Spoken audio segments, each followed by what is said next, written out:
செய்திக்குள்ளாக கடந்து செல்வோம். கர்த்தர் நம் எல்லோரையும் ஆசீர்வதித்திருக்கிறார், ஆசீர்வதித்துக் கொண்டே இருக்கிறார். நம்முடைய கர்த்தராகிய இயேசு கிறிஸ்து இந்த பூமியின் மீது கண்ணோக்கமாக இருந்து அவருடைய பிள்ளைகளாகிய விசுவாசிகளை அவர் கண்ணோக்கி கொண்டிருக்கிறார். அவருடைய பார்வை எப்பொழுதும் தம்முடைய பிள்ளைகளை நோக்கி கொண்டிருக்கின்றது. ஆகையால் நாம் எப்பொழுதும் பயபக்தியாக இருக்க வேண்டும், என் நேரமும் விழிப்புணர்வுடன் இருக்க வேண்டும். இன்று நாம் செய்திக்காக தெரிந்து கொண்ட வேத பாடம் வெளிப்படுத்தின விசேஷம் 2ஆம் அதிகாரம் 12ஆம் வசனத்திலிருந்து 17ஆம் வசனம் வரை படிக்கின்றேன், கேளுங்கள். பெர்கமு சபையின் தூதனுக்கு நீ எழுத வேண்டியது என்னவெனில், இருபுறமும் கருக்குள்ள பட்டயத்தை உடையவர் சொல்லுகிறதாவது, உன் கிரியைகளையும் சாத்தானுடைய சிங்காசனம் இருக்கிற இடத்திலே நீ குடியிருக்கிறதையும், நீ என் நாமத்தை பற்றி கொண்டிருக்கிறதையும், சாத்தான் குடிகொண்டிருக்கிற இடத்திலே உங்களுக்குள்ளே எனக்கு உண்மையுள்ள சாட்சியான அந்திப்பா என்பவன் கொல்லப்பட்ட நாட்களிலும் என்னை பற்றும் விசுவாசத்தை மறுதலியாமல் இருக்கிறதையும் அறிந்திருக்கிறேன். ஆகிலும் சில காரியங்களை குறித்து உன் பேரில் எனக்கு குறை உண்டு. விக்கிரகங்களுக்கு படைத்தவைகளை புசிப்பதற்கும் வேசித்தனம் பண்ணுவதற்கும் ஏதுவான இடரலை இஸ்ரவேல் புத்திரர் முன்பாக போடும்படி பாலாக் என்பவனுக்கு போதனை செய்த பிலேயாமுடைய போதகத்தை கைக்கொள்கிறவர்கள் உன்னிடத்தில் உண்டு. அப்படியே நிக்கோலாய் மதஸ்தருடைய போதகத்தை கைக்கொள்கிறவர்களும் உன்னிடத்தில் உண்டு. அதை நான் வெறுக்கிறேன். நீ மனம் திரும்பு, இல்லாவிட்டால் நான் சீக்கிரமாய் உன்னிடத்தில் வந்து என் வாயின் பட்டயத்தால் அவர்களோடு யுத்தம் பண்ணுவேன். ஆவியானவர் சபைகளுக்கு சொல்லுகிறதை காதுள்ளவன் கேட்க கடவன். ஜெயம் கொள்ளுகிறவனுக்கு நான் மறைவான மன்னாவை புசிக்க கொடுத்து அவனுக்கு வெண்மையான குறிக்கல்லையும் அந்த கல்லின் மேல் எழுதப்பட்டதும் அதை பெறுகிறவனுமே அன்றி வேறு ஒருவனும் அறியக்கூடாததுமாகிய புதிய நாமத்தை கொடுப்பேன் என்று எழுது. ஆமென். பெர்கமு சபை என்பது 3வது சபையாகும்.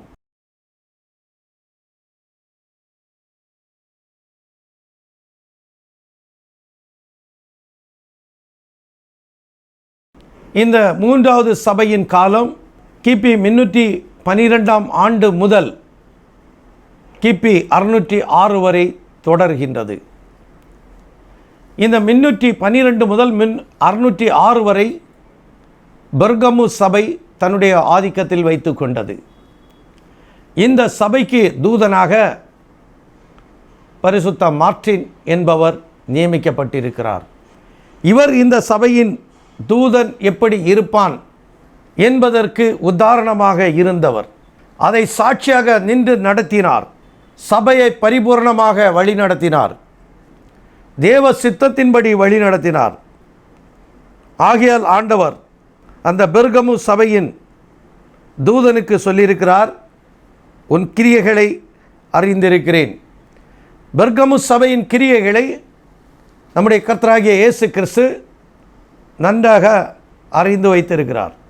இந்த சபையின் கிரியைகள் தேவனுக்கு நன்றாகவே தெரியும். இந்த சபையின் தூதன் மார்ட்டின் என்பவர் ஜெயத்தை பெற்றார். இந்த சபைக்காக போராடி ஜெயத்தை பெற்றவர். இவர் கூடவே போராடிய ஒவ்வொரு விசுவாசிகளும் ஜெயத்தை பெற்றார்கள். அந்த ஜெயம் கொள்ளுகிறவர்கள் இவர்களுக்கு என்ன பரிசை தேவன் கொடுத்திருக்கிறார் என்று 17ஆம் வசனம் சொல்லுகின்றது. ஜெயம் கொள்ளுகிறவனுக்கு நான் மறைவான மன்னாவை புசிக்க கொடுத்து. இவர்களுக்கு மறைவான மன்னா என்பது தேவ தூதர்களின் ஆகாரம். அன்று இஸ்ரவேல் ஜனங்களுக்கு கொடுக்கப்பட்ட அந்த மன்னா மறுபடி 3வது சபைக்கு கிடைக்கின்றது. அந்த மன்னா மறுபடி 3வது சபைக்கு கிடைக்கிறது.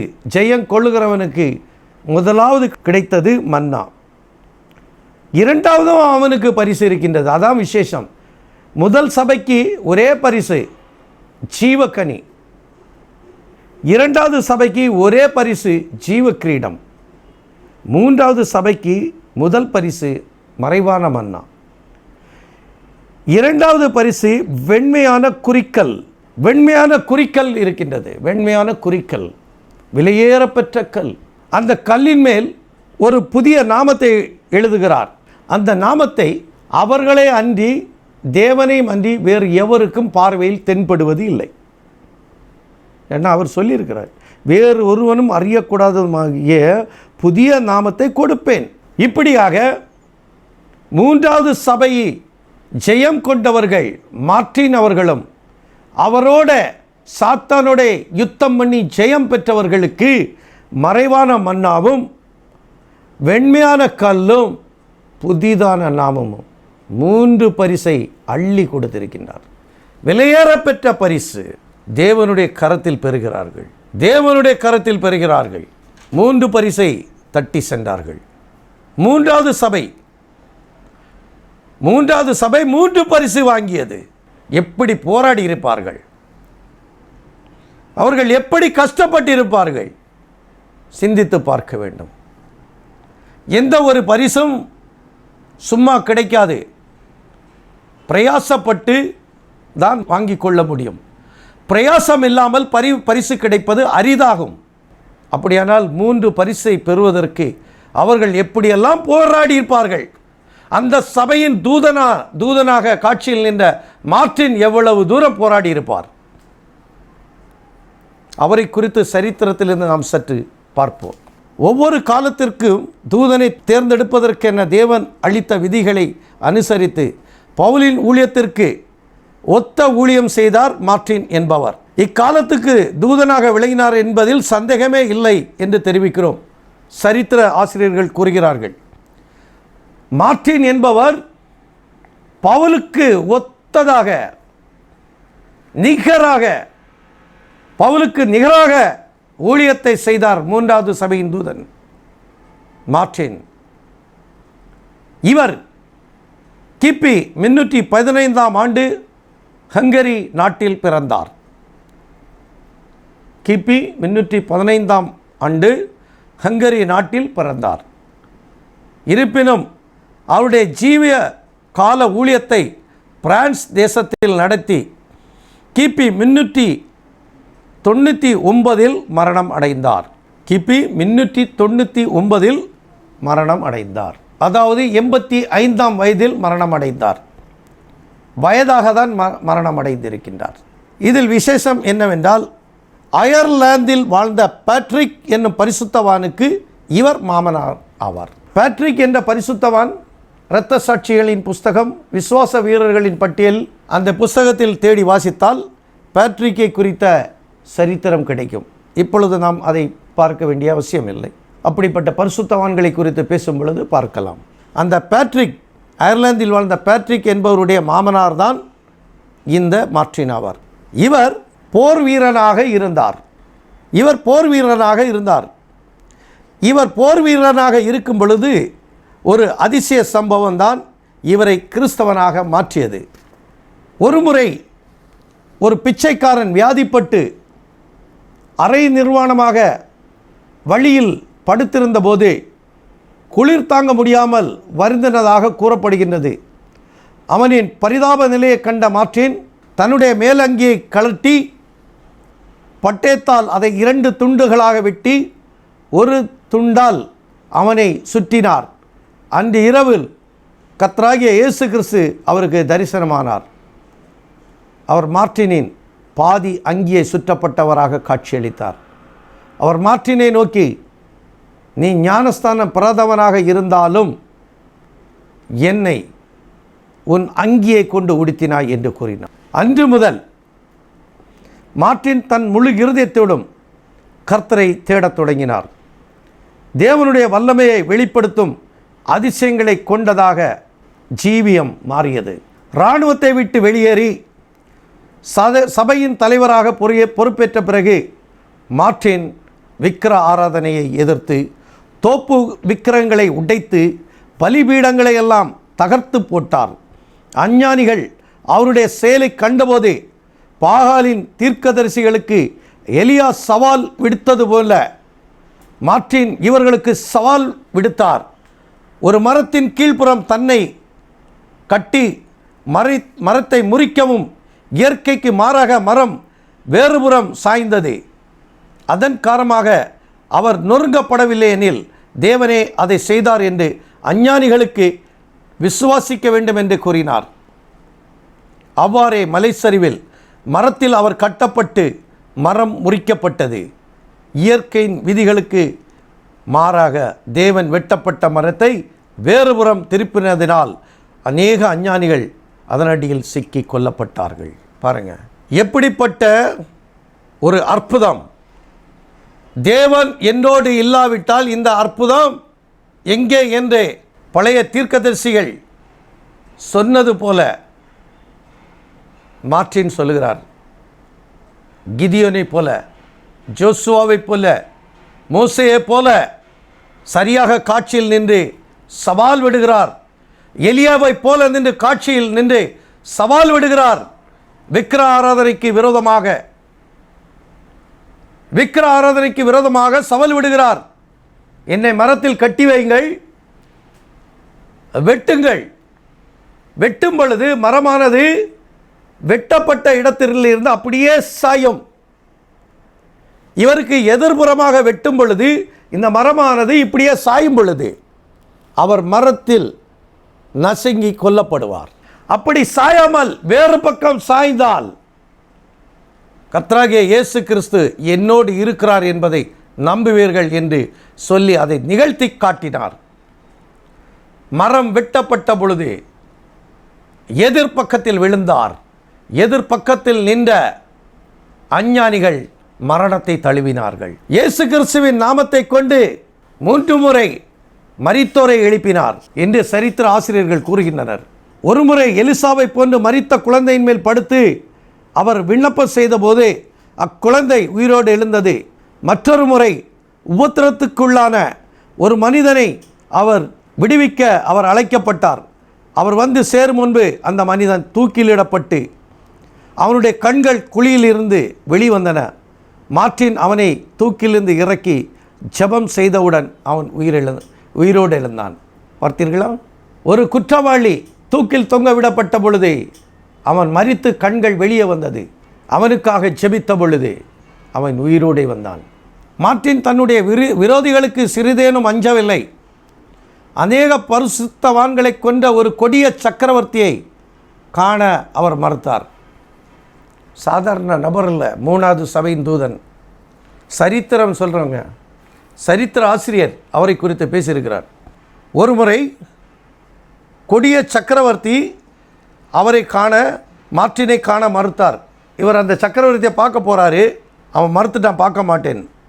அப்பொழுது சக்கரவர்த்தியின் சிநேகிதனும் ரோமாபுரியின் கண்காணிப்பாளருமான டமாசஸ் என்பவரை அவர் கண்டார். ஆனால் டமாசஸ் அவ்விவகாரத்தில் தலையிட மறுத்துவிட்டார். மார்ட்டின் அரண்மனைக்கு திரும்பின போது அதன் கதவுகள் பூட்டப்பட்டிருக்க கண்டார். அவர் உள்ளே பிரவேசிப்பதற்கு அனுமதிக்கவில்லை. துக்கமடைந்த மார்ட்டின் முகங்குப்புற விழுந்து ஆண்டவரை நோக்கி மன்றாடினார். எழுந்திரு என்னும் சத்தத்தை கேட்டு மார்ட்டின் எழுந்தவுடன் அரண்மனையின் கதவுகள் தானாகவே திறந்திருக்க கண்டார். அவர் ராஜ சபைக்கு சென்றபோது கர்வம் பிடித்த அந்த சக்கரவர்த்தி அவரோடு பேசாமல் முகத்தை திருப்பி கொண்டான். மார்ட்டின் திரும்பவும் ஜெபித்தார். திடீரென சிங்காசனம் தீப்பிடித்தது. சக்கரவர்த்தி வேகமாக சிங்காசனத்தை விட்டு எழுந்தான். உண்மையாகவே தேவன் பெருமை உள்ளவர்களுக்கு எதிர்த்து நிற்கிறார் என்று, தாழ்மை உள்ளவருக்கு கிருபை செய்கிறார் என்பதை நிகழ்த்தி காட்டினார். சரித்திர ஆசிரியர் கூறியது. மார்ட்டின் அவர்கள் ஒரு கொடூரமான சக்கரவர்த்தி, இரத்த காட்டோரியை யாராவது பார்ப்பதற்கு போவார்களா? பயப்படாமல் போகிறார். அப்படிப்பட்ட கல்நெஞ்சன் படைத்தவர், மனதில் உறுதி உள்ளவர், பயப்படாமல் சக்கரவர்த்தியை பார்க்க போகிறார். அவருக்கு அங்கே அனுமதி இல்லை, அனுமதிக்கப்படவும் இல்லை. அரண்மனை வாசலில் நின்று ஜெபித்த பொழுது கதவு தானாகவே திறந்தது. பின்பு சக்கரவர்த்தியின் முன்பு நின்று பேசுவதற்கு சென்றார். அவன் தன்னுடைய முகத்தை திருப்பினான். மறுபடி அவர் ஜெபித்தார். அவனுடைய சிங்காசனம் தீப்பற்றி எரிந்தது. அலறி அடித்து கொண்டு வெளியேறினார். அவனை சார்ந்தவர்களும் அதிர்ந்து போனார்கள். இவன் தேவ மனுஷன் என்பதை அடையாளம் கண்டு கொண்டான். அப்படிப்பட்ட மார்ட்டின் மூன்றாம் சபைக்கு தூதனாக தேவன் நியமித்திருக்கிறார். மார்ட்டின் வைராக்கியத்தோடும் ஊழியம் செய்வதை சாத்தான் வெறுத்தான். அவருடைய வைராக்கியத்தை பார்த்து சாத்தான் வெறுத்தான். மார்ட்டினை பகைத்தவர்கள் அவரை கொலை செய்வதற்கென ஆட்களை நியமித்தார்கள். இவர்கள் களவாக மார்ட்டின் வீட்டில் நுழைந்து அவரை கொல்ல முற்பட்ட போது மார்ட்டின் சடிதியாக எழுந்து நின்று தன் தொண்டையை அவர்களுக்கு காண்பித்தார். தேவனுடைய வல்லமை அவர்களை வீழ்த்தியது. தேவனுடைய பிரசன்னத்தால் பரிசுத்தமான சூழ்நிலையை கண்டு பயமுற்று அவர்கள் நகர்ந்து வந்து மன்னிப்பு கோரினார். எப்படியாவது மார்ட்டினை கொன்றுவிட வேண்டும் என்று சாத்தான் தம்முடைய அடியாட்களை திருட்டுத்தனமாக அவருடைய வீட்டிற்குள் அனுப்பினான். கொலைக்காரர்கள் திருடர்களாக உள்ளே நுழைந்து அவரை படுகொலை செய்வதற்கு முயற்சித்த பொழுதே தேவனோட விண்ணப்பம் செய்தார். தேவனுடைய வல்லமை அந்த திருட்டு கொலையாளிகளை அடித்து வீழ்த்தியது. தரையில் விழுந்தார்கள். தேவ பிரசன்னமான சூழ்நிலையை அந்த திருட்டு கொலைக்காரர்கள் கண்டு பயந்து நடுநடுக்கத்தோடு வந்து அவருடைய மன்னிப்பு கோரினார்கள். அவர்களை அவர் மன்னித்து அனுப்பினார். தேவன் வல்லமையாக உபயோகித்த அநேகர் பெருமை அடைவதைக் கண்டு, ஆனால் மார்ட்டின் அவ்வாறு இல்லை. போதகர்களுக்கு தேவனுடைய வல்லமை இறங்கும் பொழுது அவர்களுக்குள் தானாகவே ஒரு கௌரவம், ஒரு பெருமை குடிக்கொள்ளும். ஒவ்வொரு ஊழியக்காரர்களுக்கும் தானாகவே வந்து சேரும். ஆனால் அதை அவர்கள் உணர மாட்டார்கள். அது சிறுக சிறுக அந்த பெருமையானது வளர்ச்சி அடைந்து இறுதியில் அந்த ஊழியக்காரனை வீழ்த்திவிடும் என்பதை நன்றாக அறிந்து வைத்திருந்தார் இந்த மார்ட்டின். ஆகையால் அவர் சிறிதளவும் பெருமைக்கு இடம் கொடுக்காமல் தாழ்மையுடைய சிந்தனையாக இருந்தார். தாழ்மையின் சிந்தனை உடையவராக இருந்து ஊழியம் செய்தார். ஒருமுறை இரவு அவர் பிரசங்கம் செய்து கொண்டிருக்கும் போது ஒரு பிச்சைக்காரன் அவருடைய அறைக்குள் நுழைந்து உடுத்துக்கொள்ள சில உடைகளை கேட்டான். அவனை சபையின் தலைமை கண்காணி இடத்திற்கு அவர் அனுப்பினார். இவரோ அவனை வெளியே போகும்படி கட்டளையிட்டார். இதை அறிந்த மார்ட்டின் அவனுக்கு தன் அங்கியை கொடுத்து அதை காட்டிலும் தரத்தில் குறைந்த அங்கியை தலைமை கண்காணிக்கு வாங்கி கொடுத்தார். ஒருமுறை பிச்சைக்காரன் உடுக்க உடை கேட்ட பொழுது அவர் தன்னுடைய போதகர் கண்காணியிடத்தில் அனுப்புகிறார். அவன் அவரை ஏமாற்றி விட்டான். ஆனால் மார்ட்டினோ அந்த பிச்சைக்காரனை அழைத்து விலை உயர்ந்த ஆடையை கொடுத்து கண்காணிக்கு அதைவிட குறைந்த ஆடை கொடுத்தார். இன்று நடக்கக்கூடிய ஊழியம் பெரிய பெரிய நபர்களுக்கு பெரிய பெரிய சிங்காசனத்தை வைத்து அவர்களை பெருமைப்படுத்துவது தான் இன்றைய ஊழியமாக இருக்கின்றது. கஷ்டப்பட்டு சிறுக சிறுக பணத்தை சேர்த்து காணிக்கை கொடுத்த விசுவாசிகளுக்கு ஓரத்தில் ஒரு இடம் கொடுப்பார்கள். இதுதான் இந்திய ஊழியக்காரர்கள் கொடுக்கக்கூடிய மரியாதை. மார்ட்டின் எப்படிப்பட்ட காரியங்களை செய்திருக்கிறார். அவர் பிரசங்கம் பண்ணுவதற்கு எழும்பும் பொழுது, அவர் பலிபீடத்தில் நிற்கும் பொழுது அவரை சுற்றி ஒரு ஒளி பிரகாசிக்குமா. அதை அநேகர் கண்டிருக்கிறார்கள். உண்மையிலே அவர் மூன்றாவது சபையின் தூதனாக சரியாக ஜொலித்தார். அவருடைய ஒரே நோக்கம், மார்ட்டினுடைய ஒரே நோக்கம், நான் எப்படி தேவனை பிரியப்படுத்துவது. இதுதான் அவருடைய முழு சிந்தையாக இருந்தது. வேறு ஒரு சிந்தையும் அவருக்குள் இல்லை. 24 மணி நேரமும் கர்த்தராகிய இயேசு கிறிஸ்துவை பிரியப்படுத்த வேண்டும். நான் எதை செய்தால் அவருக்கு பிரியமாக இருக்கும் அதை தான் அனுதினமும் நிகழ்த்தி காட்டினார். இறுதி வரைக்கும் பரிசுத்தமான ஜீவிதத்தை கடைபிடித்து ஜெபத்தின் மூலம் பரிசுத்த ஆவியின் ஆலோசனை பெறாமல் அவர் ஒருபோதும் பிரசங்கிக்க போக மாட்டார். தேவனிடத்தில் அவர் ஆலோசனை பெறும் வரைக்கும் மக்கள் அநேக முறை மணிக்கணக்காக காத்திருப்பார்கள். அவர் பிரசங்கத்துக்கு வர்றது தாமதம் ஆயிட்டுன்னா ஜனங்கள் போகவே மாட்டாங்களாம். மணிக்கூர் கணக்கில் காத்து நிற்பாங்க. காலம் எப்போ தெரியுமா? கிபி 330, 40, 50ன்னு வச்சுக்கிடுவோம். அந்த காலத்தில் விளக்கு இல்லை, மின்சார விளக்குகள் இல்லை, போக்குவரத்திற்கு வாகனங்கள் இல்லை. மணிக்கணக்காக காத்திருந்தார்கள். எப்படிப்பட்ட விசுவாசிகள் அக்காலத்தில் இருந்தார்கள் என்பதை சற்று இந்த நேரத்தில் நாம் நினைவு கூறுவோம். எப்படிப்பட்ட மேம்பட்ட ஊழியம் செய்திருக்கிறார். இவர் வருகிற வரைக்கு காத்திருக்கிறார்கள். தேவன் உத்தரவு கொடுக்காமல் அவர் பலிபீடத்தில் நிற்பது இல்லை. இன்று ஊழியக்காரர்கள் வீட்டில் நன்றாக தூங்கி கொண்டிருப்பார்கள். மனைவி பிள்ளைகளிடம் சொல்வார், யாராவது வந்தால் ஐயா ஜெபத்தில் இருக்கிறார், தியானத்தில் இருக்கிறார் சொல்லிருங்க. ஃபோன் வந்தால் அப்படி சொல்லிருங்க. மார்ட்டின் நிற்பார், தெரியும். பரிசுத்தமாக ஊழியம் செய்த மார்ட்டின் காட்சியில் இருக்கிறார். மார்ட்டினின் வல்லமையான ஊழியத்தின் காரணமாக பரிசுத்தவான்களுக்கு நேர்ந்த துன்பம் குறைவுற்றது என்று அநேகர் எண்ணக்கூடும். அது உண்மை அல்ல. அப்படிப்பட்ட காலத்தில் சாத்தா இவங்களை தொல்லை கொடுத்துருக்க மாட்டான்னு நினச்சிருக்கீங்க. சரித்திர ஆசிரியர் சொல்கிறார், அப்படி கிடையாது. அக்காலத்திலும் பெரும் துன்பங்கள் அடைந்தார்கள். சாத்தான் பொல்லாதவர்களின் மூலம் அவர்களை இன்னமும் நிர்மூலமாக்கி கொண்டிருந்தான். அவர்கள் கழுமரத்தில் எரிக்கப்பட்டனர். மரத்தில் முகங்குப்புற ஆணி அடிக்கப்பட்டு நாய்களால் பீறப்பட்டு துன்புறுத்தி கொல்லப்பட்டனர். கர்ப்பிணிகளின் வயறுகள் கீறப்பட்டு உள்ளிருந்த கருக்கள் பன்றிகளுக்கு எரியப்பட்டன. பெண்கள் நிமிர்ந்து நிற்க வற்புறுத்தப்பட்டு அவர்களின் மார்பகங்கள் அறுக்கப்பட்டன. அப்பொழுது இரத்தம் சொட்ட சொட்ட ஒழுகி அவர்கள் கடைசியில் மரித்தார்கள். பேர் கிறிஸ்தவர்களும் அஞ்ஞானிகளோடு சேர்ந்து கிறிஸ்தவர்களை இவ்வித துன்புறுத்தி தேவனுக்கு தொண்டு செய்ததாக எண்ணியதுதான் வருந்தத்தக்கது. சபைக்கு வரக்கூடிய இன்னல்கள், பெர்காமு சபை எப்படிப்பட்ட சோதனையில் சிக்கிக் கொண்டது. மூன்றாவது சபையின் விசுவாசிகள் என்று சொல்வது என்ன? விசுவாச வீரர்கள். மொட்டையாக விசுவாசிகள் என்று சொல்வதற்கு எனக்கு விருப்பம் இல்லை. அவர்கள் விசுவாச வீரர்கள். சாத்தான் என்ன செஞ்சான்? கொடூரமான ராஜாக்கள் மூலம் அவர்களை நிர்மூலமாக்கினான். மரத்தில் எரிக்கப்பட்டு கட்டப்பட்டு எரித்து கொண்டார்கள் விசுவாசிகளை. முகங்குப்புற அவர்களை ஆணி அடித்து கொன்றார்கள். மரத்தில் கட்டப்பட்டு நாய்களால் பீறப்பட்டு துன்புறுத்தி கொல்லப்பட்டார்கள்.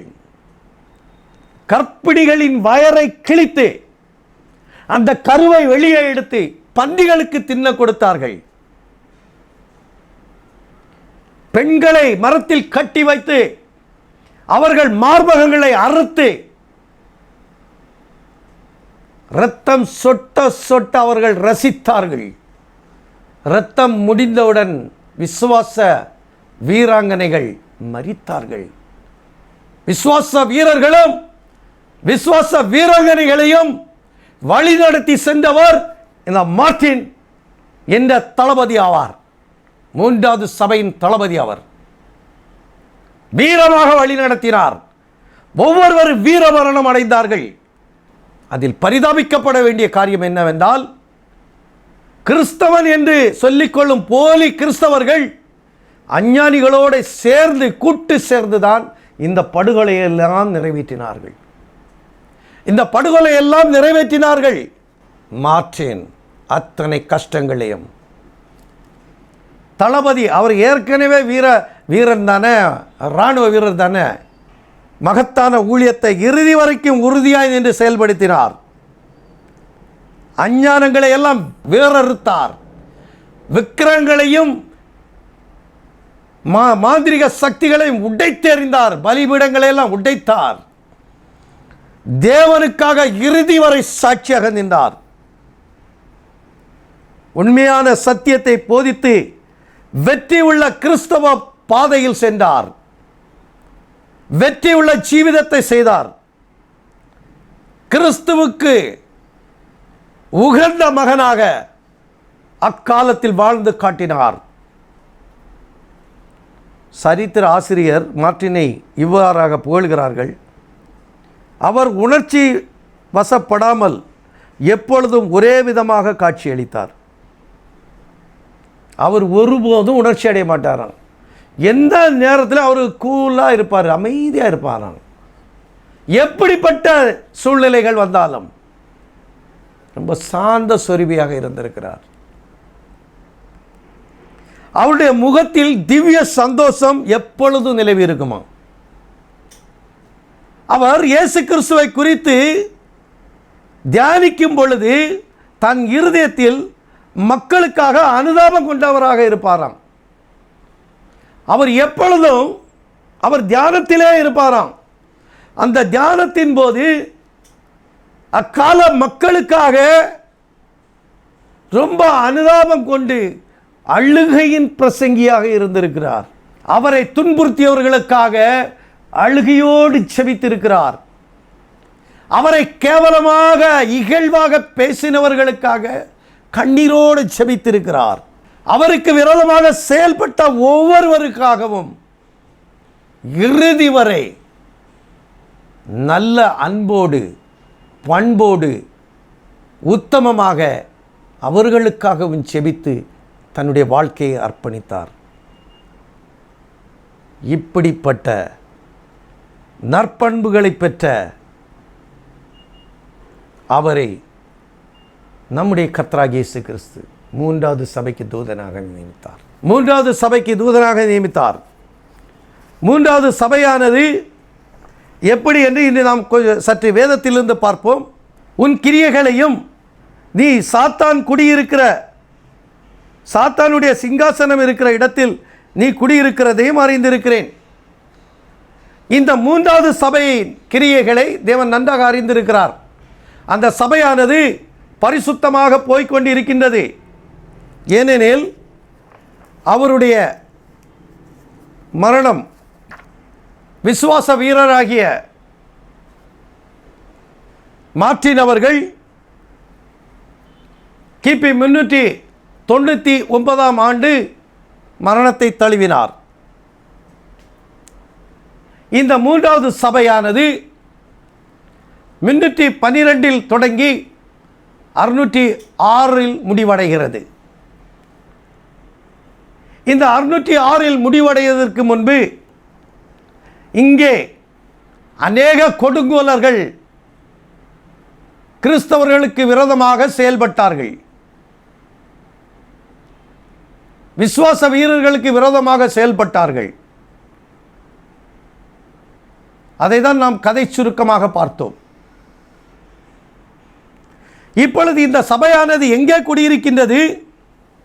மூன்றாவது சபையுடைய குடியிருப்போ சாத்தானின் சிங்காசனம் இருக்கிற இடத்துல குடியிருக்க போயிற்று. அதையே நான் அறிந்திருக்கிறேன்னு சொல்றார். மூன்றாவது சபையின் குடியிருப்பு எங்க இருக்கு? சாத்தானின் குடியிருப்புல. அப்ப எவ்வளவு கஷ்டம் இருக்கும். அவன் நிம்மதியா இருக்க விட்டுருப்பானா? விசுவாச வீரர்கள் எவ்வளவு துன்பத்தை அனுபவித்திருப்பார்கள். அதை தான் நாம் பார்த்தோம். அவருடைய வாழ்க்கை வரலாறை பார்க்கும் பொழுது அதை பார்த்தோம். கர்ப்பிணி பெண்கள் வயறு அறுக்கப்பட்டு சிசுக்களை வெளியே எடுத்து பன்றிகளுக்கு கொடுத்தார்கள். வீராங்கனைகள், விசுவாச வீராங்கனைகள் வீரமரணம் அடைந்தார்கள்.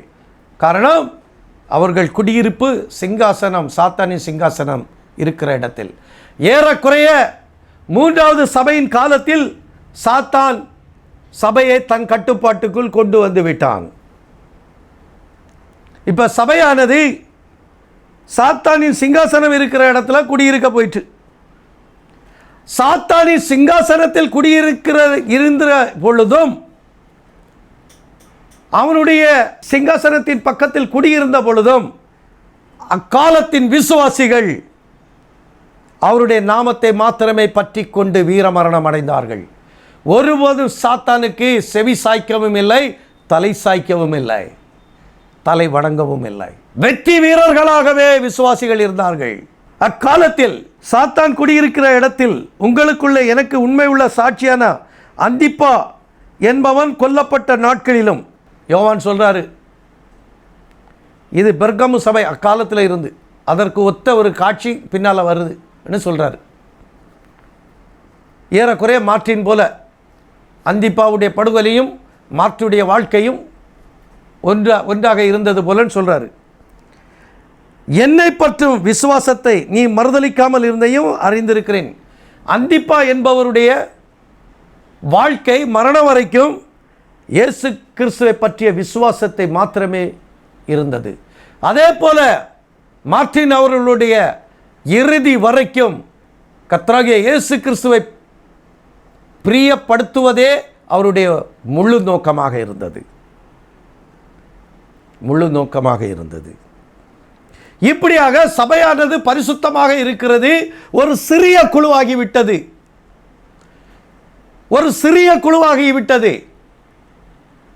முதலாம் சபை எபேசு சபையில் 100% பரிசுத்தாவியை பெற்றவர்கள் 25% வல்லமையை இழந்து விட்டார்கள்.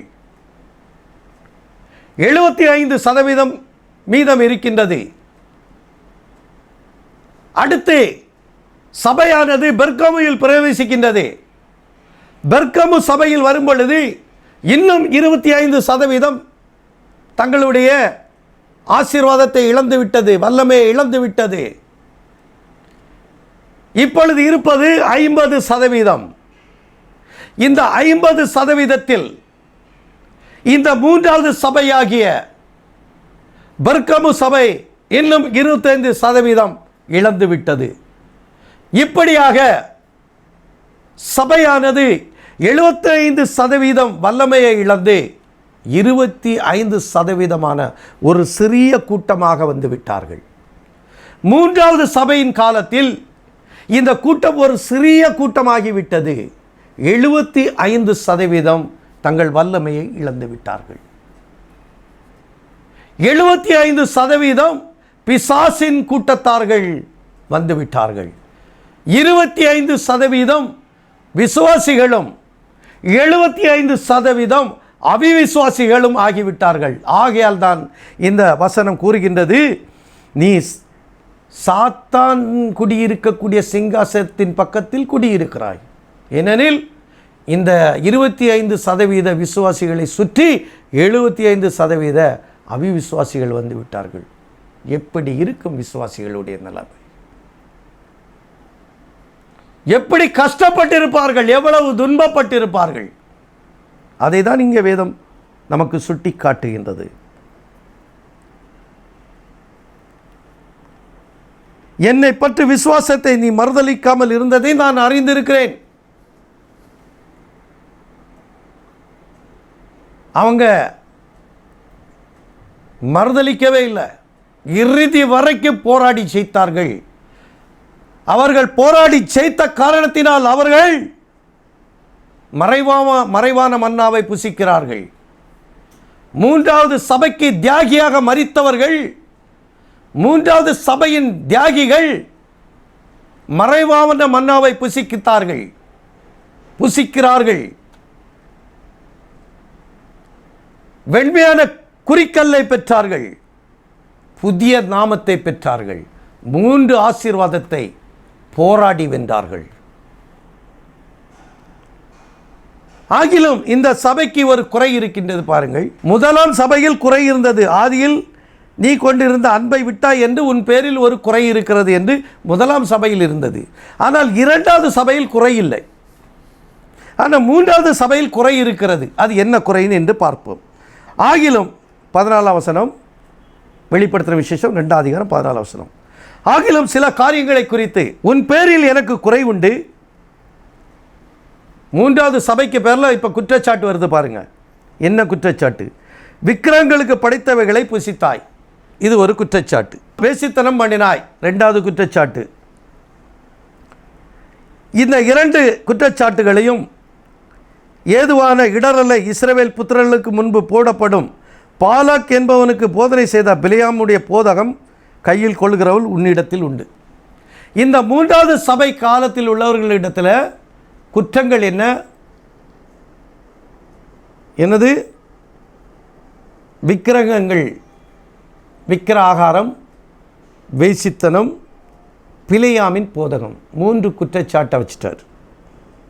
அதப்போல நிக்கலாய் மதஸ்தருடைய போதகத்தை கை கொள்கிறவர்களும் உன்னிடத்தில் உண்டு, அதை நான் வெறுக்கிறேன். 4 குற்றச்சாட்டுங்க வச்சிருக்கிறார்.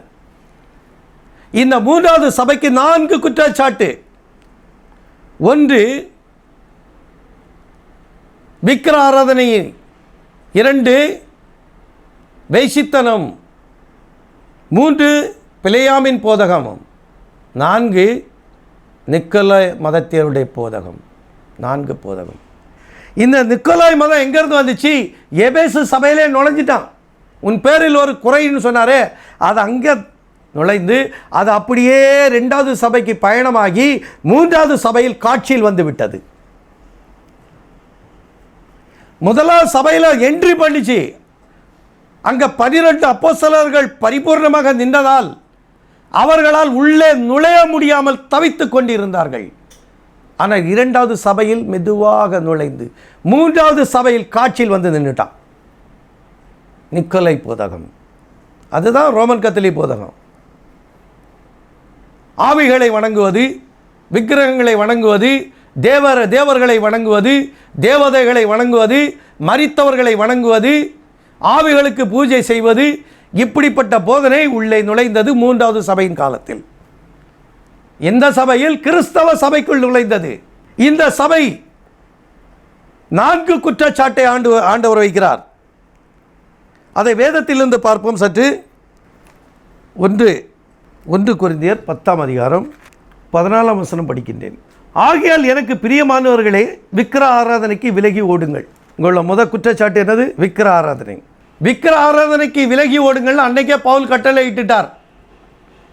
ஆகையினால 1வது சபையில் பிரவேசிக்கல, 2வது சபையில் பிரவேசிக்க முடியல, 3வது சபையில் பரிபூர்ணமாக உட்காந்துட்டான். ஆயினும் இது விக்கிரங்களுக்கு படைக்கப்பட்டது என்று ஒருவன் உங்களுக்கு சொன்னால், அப்படி அறிவித்ததன் நிமித்தம் மனசாட்சி நிமித்தமும் புசியாதிருங்கள். பூமியும் அதன் நிறைவும் கர்த்தருடையது. விக்கிரங்களுக்கு படைக்கப்பட்டதை புசிக்கக்கூடாதுன்னு தடை உத்தரவு வந்துட்டு. காரணம் 20ஆம் வசனம் சொல்லுகின்றது, அஞ்ஞானிகள் பலியிடுகிறவளையெல்லாம் தேவனுக்கு அல்ல பேய்களுக்கே பலியிடுகிறார்கள் என்று சொல்லுகிறேன். நீங்கள் பேய்களோட ஐக்கியமாக இருக்க வேண்டாம், எனக்கு மனதில்லை சொல்லிட்டார். நம்ம முதல் குற்றச்சாட்டு என்ன? அந்த விக்கிர ஆராதனை என்பது பேய்களுக்கு பலியிடுகிற ஆகாரமாகும். ஆகையால் விக்கிரங்களுக்கு விலகி ஓடுங்கள் என்று பவுல் கட்டளையிட்டார் 1ஆம் சபை. அது 3வது சபையிலும் அந்த சட்டம் நிறைவேற்றி காட்டினார் மார்ட்டின் அவர்கள். விக்கிரங்களை உடைத்தெறிந்தார், பலிபீடங்களை உடைத்தெறிந்தார், இறுதி வரைக்கும் விக்கிரங்களுக்கு எதிர்த்து போராட்டார். ஆகிலும் அவருடைய மரணத்திற்கு பின்பு ஆக்கிரமித்து கொண்டது. அடுத்து விபச்சாரக்காரரை பற்றி சொல்லுகிறார். 1 கொரிந்தியர் 5ஆம் அதிகாரம் 9ஆம் வசனம் படிக்கின்றேன். விபச்சாரக்காரரோட கலந்திருக்கக்கூடாது என்று நிருபத்தில் உங்களுக்கு எழுதினேன். ஆனாலும் இவ்வுலகத்தில் உள்ள விபச்சாரக்காரர், பொருளாசைக்காரர், கொள்ளைக்காரர், விக்கிர ஆராதனைக்காரர் இவர்களோடு எவ்வளவும் கலந்திருக்கக்கூடாது என்று நான் எழுதவில்லை. அப்படியானால் நீங்கள் உலகத்தை விட்டு நீங்கி போக வேண்டியிருக்கும். அதுதான் அவங்க சாத்தானுடைய சிங்காசனத்தை சுற்றி இருந்தாங்கல்ல அந்த விசுவாசிகள். என்ன செய்ய தவிச்சு கொண்டு இருக்கிறாங்க. இப்போ அவங்கள பாய்ச்சிட்டு வெளியேவும் போக முடியல, உள்ளுக்கு இருக்க முடியாமல் தவித்து கொண்டு இருக்கிறார்கள். நான் உங்களுக்கு எழுதினது என்னவென்றால், பவுல் சொல்கிறாரு, 3வது சபைக்கு அந்த செய்தி போகிறது. நான் உங்களுக்கு எழுதினது என்னவென்றால், சகோதரன் எனப்பட்ட ஒருவன் விபச்சாரக்காரனாவது, பொருளாசைக்காரனாவது, விக்கிர ஆராதனைக்காரனாவது, உதாசீனாவது, வெறியனாவது, கொள்ளைக்காரனாவது இருந்தால் அவனோட கலந்திருக்கக்கூடாது, அப்படிப்பட்டவனோட கூட புசிக்கவும் கூடாது தடை உத்தரப்பட்டார். அப்போ அங்கே எல்லாமே சாத்தானுடைய குடியிருப்பில் சாத்தானுடைய கொள்கைகளை அங்கே பவுல் அம்பலப்படுத்தி சொல்கிறாரு. இக்காரியங்களை செய்யாமல் அவர்களை விட்டு ஒதுங்கே, அப்படிப்பட்ட சகோதரர்கள் இருந்து வெளியே வா என்று பவுல் அன்றைக்கே அறைகூவல் விட்டார். அந்த காரியத்தை இரியனசும் செய்து முடித்தார். அதே காரியத்தை பவுலுக்கு ஒத்த ஊழியத்தை இந்த மார்ட்டினும் இதே அறைகூவலை விட்டு விக்கிரங்களுக்கும் வேசித்தனங்களுக்கும் எதிர்த்து போராடி வென்று புதிய நாமத்தை தரித்து கொண்டு புதிய மன்னாவை புசிக்கிறார். மறைவான மன்னாவை புசித்து கொண்டு அவர் குறிக்கல்லை, வெண்மையான கல்லை கையில் வைத்திருக்கிறார். அவரோடு சேர்ந்த வீரர்களும் வீராங்கனைகளும். அல்லேலூயா. அடுத்த குற்றச்சாட்டு என்ன? பிலேயாமை குறித்து நாம் சற்று பார்ப்போம். எண்ணாகமம் 22ஆம் அதிகாரம் 4ஆம் வசனம் படிக்கின்றேன். மீதியானீர் மூப்பரை நோக்கி, மாடு வெளியின் புல்லை மேய்கிறது போல இப்பொழுது இந்த கூட்டம் நம்மை சுற்றி இருக்கிற யாவரை மேய்ந்து போடும் என்றான். அக்காலத்திலே சிப்போரின் குமரனாகிய பாலாக் மோவாபியருக்கு ராஜாவாக இருந்தான். அவன் பேரின் குமரனாகிய பிலேயாமை அழைத்து வரும்படி தன் சந்ததியருடைய தேசத்தில் நதி அருகே உள்ள பெத்தூருக்கு ஸ்தானாதிபதிகளை அனுப்பி, எகிப்திலிருந்து ஒரு ஜனக்கூட்டம் வந்திருக்கிறது, அவர்கள் பூமியின் விலாசத்தை மூடி எனக்கு எதிரே இறங்கி இருக்கிறார்கள். இவன் பாலாக் என்பவன் என்ன செஞ்சான்? தன்னுடைய வீரர்களை, தன்னுடைய ஊழியக்காரர்களை பிலேயாமிடத்தில் அனுப்பி இஸ்ரவேலர்களை சபிப்பதற்காகவும் கூலி கொடுத்து அவர்களை கூட்டிக் கொண்டு வருகிறான். பிலேயாமின் கதையில் அதை தெளிவாக பார்க்கலாம். அவன் சபித்த ஒவ்வொன்றையும் தேவன் ஆசீர்வதித்துக் கொண்டே இருந்தார். இந்த 3வது சபையில் பிலேயாமின் போதகம் உள்ளே நுழைந்தது. இந்த 3வது சபை விசுவாசிகளை சபித்து கொண்டே வந்தது. தேவன் அவர்களை ஆசீர்வதித்துக் கொண்டே இருந்தார். ஆகையால் அவர் காலத்தில் வல்லமை எழும்பி பிரகாசித்தது. மார்ட்டின் வல்லமையாக எடுத்து உபயோகப்படுத்திக் கொண்டிருந்தார். அவர்கள் சபிக்கிறார்கள், தேவன் அவர்களை ஆசீர்வதிக்கிறார். விசுவாச கூட்டத்தை ஆசீர்வதித்துக் கொண்டிருந்தார். இந்த பிலேயாமின் போதகம் 3வது சபையில் நுழைந்தது. அடுத்து என்னது? நிக்கோலா போதகம். 4வது குறை என்ன? நிக்கோலா போதகம். இந்த நிக்கோலா போதகத்தை குறித்து பவுல் என்ன கூறியிருக்கிறார் என்று பார்ப்போம். 1 தீமோத்தேயு 6ஆம் அதிகாரம் 3ஆம் வசனம், 4ஆம் வசனம், 5ஆம் வசனம் படிக்கின்றேன். ஒருவன் நம்முடைய கர்த்தராகிய இயேசு கிறிஸ்துவின் ஆரோக்கியமான வசனங்களையும் தேவ பக்திக்கேற்ற உபதேசங்களையும் ஒப்புக்கொள்ளாமல் வேற்றுமையான உபதேசங்களை போதிக்கிறவனானால் அவன் இருமாப்புள்ளவனும் ஒன்றும் அறியாதவனும் தர்க்கங்களையும் வாக்குவாதங்களையும் பற்றி நோய் கண்டவனுமாய் இருக்கிறான். அவர்களாலே பொறாமையும் சண்டையும் தூஷணங்களும் பொல்லாத சம்சயங்களும் உண்டாகி, 5ஆம் வசனம், கெட்ட சிந்தனை உள்ளவர்களும் சத்தியம் இல்லாதவர்களும் தேவ பக்தியை ஆதாய தொழில் என்று எண்ணுகிறவர்களுமாய் இருக்கிற மனுஷர்களால் உண்டாகும் மாறுபாடான தர்க்கங்கள் பிறக்கும். இப்பட்டவர்களை விட்டு விலகு. தான் பிலேயாமின் போதகம். இதுதான் பிலேயாமின் போதகம். எப்படி எனில், ஆகிலும் ஆவியானவர் வெளிப்படையாய் சொல்லுகிறபடி பிற்காலங்களிலே பவுலுக்கு காலத்தில் வரக்கூடியதை இந்த சொல்றாரு. இப்போ படித்ததை பிற்காலங்களிலே மனசாட்சியிலே சூடுண்ட பொய்யருடைய மாயத்தினாலே சிலர் வஞ்சிக்கிற ஆவிகளுக்கும் பிசாசுகளின் உபதேசங்களுக்கும் செவி கொடுத்து விசுவாசத்தை விட்டு விலகி போவார்கள். இப்படிப்பட்ட இந்த நிக்கோலா மதத்தருடைய போதகம் உள்ளே நுழைந்தது. 3வது சபையின் காலத்தில் உள்ளே நுழைந்தது. உன் பேரில் ஒரு குறை உண்டு என்று சொன்னார்ல, அந்த குறை படிக்கிறேன். 3வது சபை என்ன சொன்னாரு? ஆகிலும் சில காரியங்களை குறித்து உன் பேரில் எனக்கு குறை உண்டு. அதை காட்டிட்டார். 4 வித குறைகளை சுட்டி காட்டிட்டார். அந்த 4 விதமான குறைகளை பவுல் சரியாக தன்னுடைய பகுதியில் எழுதி வைத்திருக்கிறார். அது சரியாக நிறைவேறிவிட்டது. இந்த 3வது சபை காலத்தில் தான் ரோமன் கத்தோலிக்க சபை ஸ்தாபிக்கப்படுகின்றது. இந்த 3வது சபையின் காலத்தில் ரோமன் கத்தோலிக்க சபை ஸ்தாபிக்கப்படுகின்றது. இதற்கு முன்பு கிடையாது. கிபி 317 ரோம ராஜன் கான்ஸ்டன்டைன் என்னும் ராயன் ரோமாபுரிக்கு ராஜாவாக அமர்கிறான். ரோமாபுரிக்கு ராஜாவாக அமர்ந்தான் என்று கான்ஸ்டன்டைன் அரசன் ரோமாபுரிக்கு அரசனாக வந்தாரோ அன்றைக்கே கிறிஸ்தவர்களோட ஒரு உடன்படிக்கை செய்து கொண்டான். இனி கிறிஸ்தவர்கள் வேறு, ரோமர்கள் வேறு கிடையாது. நாம் இருவரும் ஒருவரே, நாம் இருவரும் சகோதரர்களே என்று அவன் சபையை தன் பக்கம் இழுத்து கொண்டு சபையை வஞ்சித்து விட்டான். முதலாக கிறிஸ்தவ சபையானது ரோம அரசனால் கைப்பற்றப்பட்டு அது அரசாங்க மதமாகின்றது ரோமாபுரியில். அப்பொழுதே உண்மையான விசுவாச வீரர்கள் அந்த சபையை விட்டு வெளியேறி இறுதி வரைக்கும் தேவனுடைய சஞ்சரிப்பில் இருந்தார்கள். ஒரு சிறிய கூட்டம் வெளியேறிவிட்டது. அந்த 25% வெளியேறிவிட்டது. இப்பொழுது 3வது சபையின் காலத்தில் 75% சபையானது இருளுக்குள் சென்று விட்டது. நிக்கோலா மதத்தினர் சபையை தன் கைவசப்படுத்தி கொண்டார்கள். பிலேயாமின் போதகம் உள்ளே நுழைந்து சபையை வஞ்சித்து விட்டது. வேசித்தனமும் விக்கிரக ஆராதனையும் 3வது சபையில் காலத்தில் உள்ளே நுழைந்து விட்டது. இப்பொழுது மிச்சம் இருப்பது 25% மட்டும்தான். அதை 4வது முத்திரையில் பார்க்கலாம்.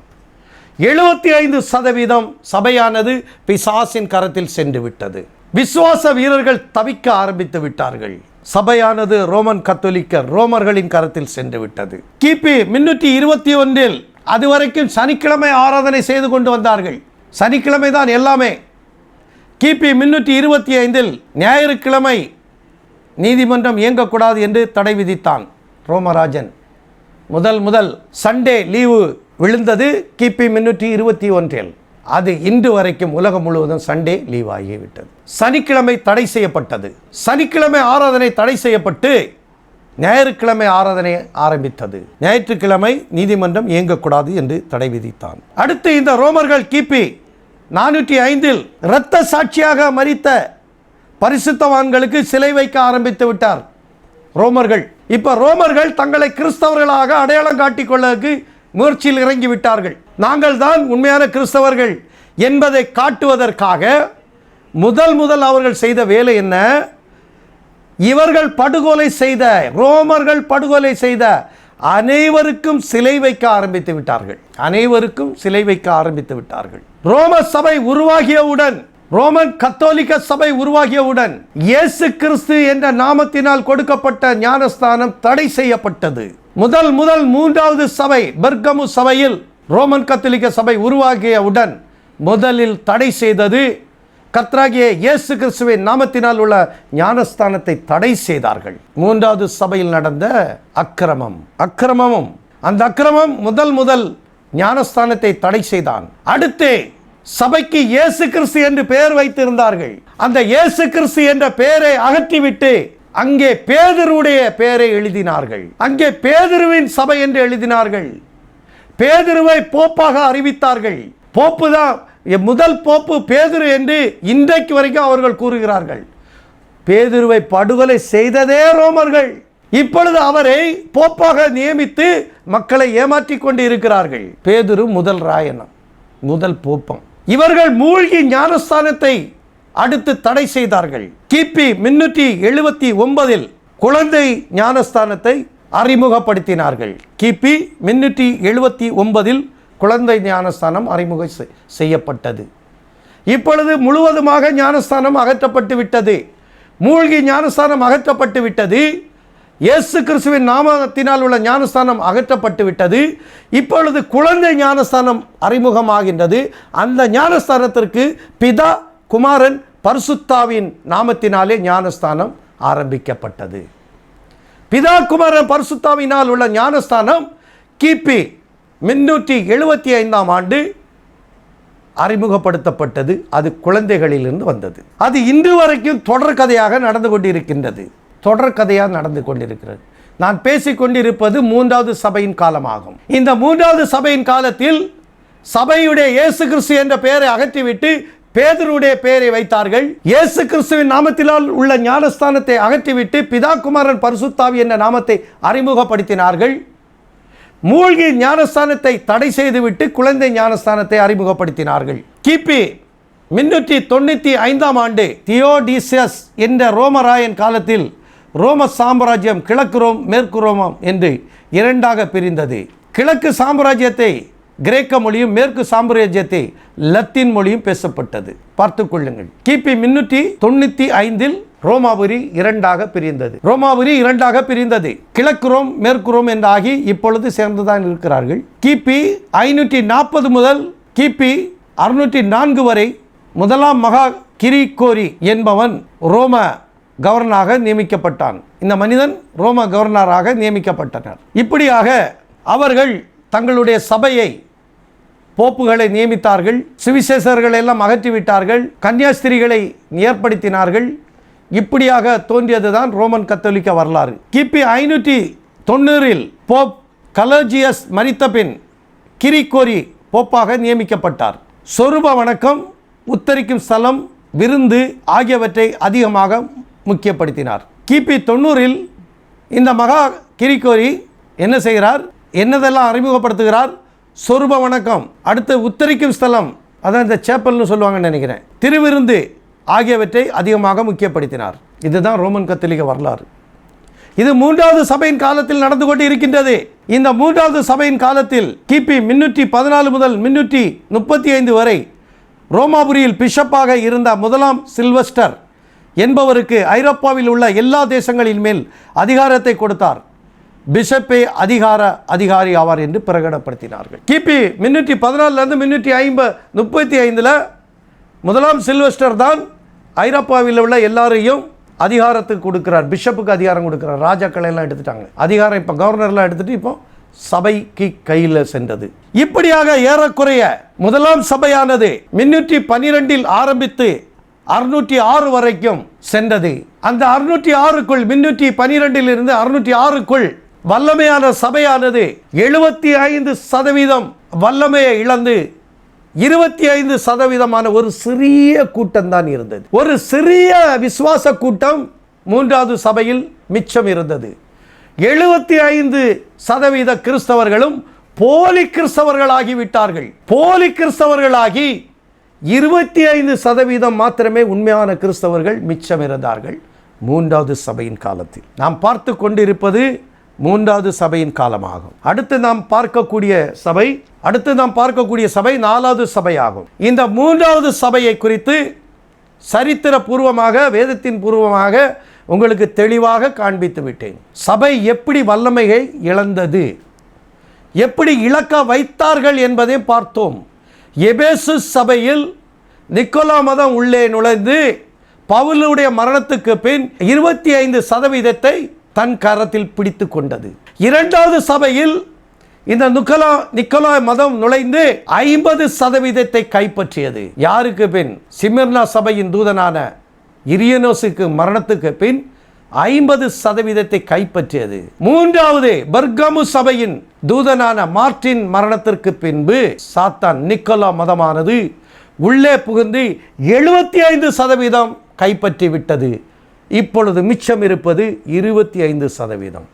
அந்த 25% விசுவாச கூட்டம் 4வது சபையில் நுழைகின்றது. நாம் 4வது சபை குறித்து பார்க்கும் பொழுது அந்த 25% விசுவாச வீரர்களை குறித்து நாம் பார்க்கலாம். இப்போ வேதம் கூறியது என்ன?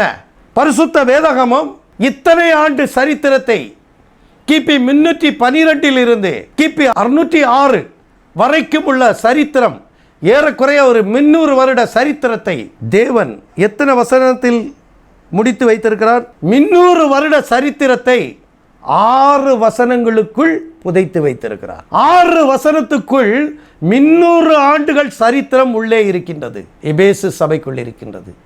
அதில் நடந்த சம்பவங்களை தான் நாம் இப்பொழுது பார்த்தோம். சரித்திர பூர்வமாக வேதத்தின் ஆதாரத்துடன் பார்த்தோம். சபை எப்படி வஞ்சிக்கப்பட்டது. இப்படியாக சாத்தான் 3வது சபையை வஞ்சித்து, 4வது சபையை வஞ்சித்து, 5வது சபையை வஞ்சித்து, 6வது சபையை வஞ்சித்து, 7வது சபையை வஞ்சித்து மக்களை ஏமாற்றி கொண்டு இதுவரைக்கும் இருக்கின்றான். என்றைக்கு தான் நமக்கு புத்தி வருமோ தெரியாது. என்றைக்கு நமக்கு புத்தி வரும் தெரியாது. இன்றும் போலி போதகர்களின் போதகத்தை நம்பி நாம் தேவனுடைய ஆசீர்வாதத்தை இழந்து நிற்கிறோம் என்பதை மறந்து விடாதீர்கள். இந்த 3வது சபையின் ஆசீர்வாதம் என்ன?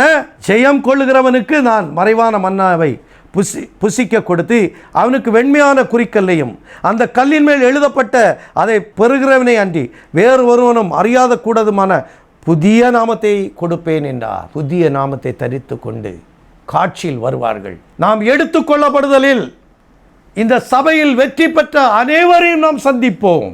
ஒவ்வொரு சபையில் உள்ள வீரர்களையும் வீராங்கனைகளையும் நாம் நிச்சயமாக காட்சியில் பார்ப்போம்.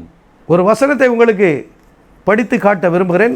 1 தெசலோனிக்கர் 4ஆம் அதிகாரம் 16ஆம் வசனம் படிக்கின்றேன். ஏனெனில் கர்த்தர் தாமே ஆரவாரத்தோடும் பிரதான தூதருடைய சத்தத்தோடும் தேவ எக்காலத்தோடும் வானத்தில் இறங்கி வருவார். அப்பொழுது கிறிஸ்துக்குள் மரித்தவர்கள் முதலாவது எழுந்திருப்பார்கள்.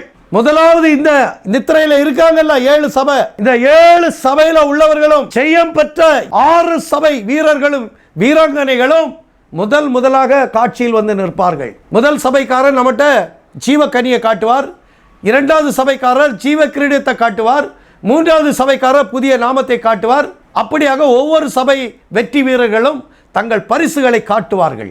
ஏழாவது சபையை நாம் தேவனுடைய சிங்காசனத்தை காட்டுவோம். நாம் தேவனுடைய சிங்காசனத்தை காட்டுவோம். எல்லா சபையை விடவும் மேலான ஆசீர்வாதத்தை லவோதிக்கா சபைக்கு வைத்திருக்கிறார். எல்லா சபையை விடவும் தேவன் ஏழாவது சபையின் மீது மிகவும் அன்பு வைத்திருக்கிறார். காரணம், அது மணவாட்டி ஆகும். ஏழாவது சபை புத்தி உள்ள கன்னிகை, அவள் மணவாட்டி ஆகும். ஆனால் இன்று யாருமே மணவாட்டி இல்லை. எல்லாருமே கம்யூனாட்டியாக இருக்கிறார்கள், மணவாட்டி கிடையாது. போலி வேஷதாரிகளாக இருக்கிறார்கள். கிறிஸ்தவர்கள் என்று போலி வேஷத்தை தரித்து கொண்டு போலி ஆட்டம் ஆடிக்கொண்டிருக்கிறோம். கிறிஸ்தவன் என்று உடைய அணிந்து போலி கிறிஸ்தவர்களாக நாம் காட்சியில் நிற்கிறோம். எல்லாவற்றிற்கும் நியாய தீர்ப்பின் நாளில் கணக்கு உண்டு. இந்த செய்தியை கேட்டுக்கொண்டிருக்கும் என் அருமை சகோதர சகோதரர்களே, இந்த மூன்றாவது சபையின் விசுவாச வீரர்கள் வீராங்கனைகள் எப்படி போராடினார்களோ அப்படியே இக்காலத்தில் நாம் அனைவரும் போராடி ஜெயத்தை பெற்று சிங்காசனத்தை பெற்றுக்கொள்ள நாம் ஆயத்தமாகவும் கர்த்தர் நம் எல்லோரையும் ஆசீர்வதிப்பார். ஆமேன். Praise the lord. அல்லேலூயா.